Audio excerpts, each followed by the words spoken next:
চেয়েছিলে তোমরা 11টা পর্যন্ত টাইম, আমাকে বলা হয়েছে 11টা বাজে। কটা বাজে? 11টা বেজে গেছে। যাচ্ছি, আমি নেমে যাচ্ছি, শুধু আপনাকে বলে গেলাম স্যার ওরম ভাবে এরম ভাবে নামিয়ে দেবেন না। 32 বছর ধরে গান গাচ্ছি পশ্চিমবঙ্গে, আপনি আমাকে চিনতে না পারেন, কিন্তু এরা চেনে, এরা তুষার বাবুকে চেনে, যে কবিতা লিখেছিল, বলেছিল পুলিশ কবিকে দেখে টুপিটা একটু খুলে পরের দিন কোন জায়গায় তোমাদেরকে শো। আজকে আমার অর্গানাইজারদের অনুরোধে আমি আজকে শোটা ডিলে করতে বাধ্য হচ্ছে। আমার 7:30টার সময় শো করার কথা ছিল। সিধু আমাকে বলেছে, সিধুদা আমাকে তুমি টাইম দাও, আমার 2 ঘন্টা টাইম লাগবে। আমি অ্যালাউ করেছি, because I can do that. আমার কলিগ ওরা আগের দিনকে বৃষ্টির জন্য ভেটসে গেছে।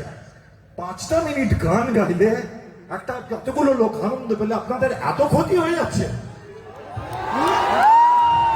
সামনের ইলেকশনের বোমগুলো দেখবো, যখন রাজনৈতিক দলগুলো পার্টি করবে তখন দেখবো।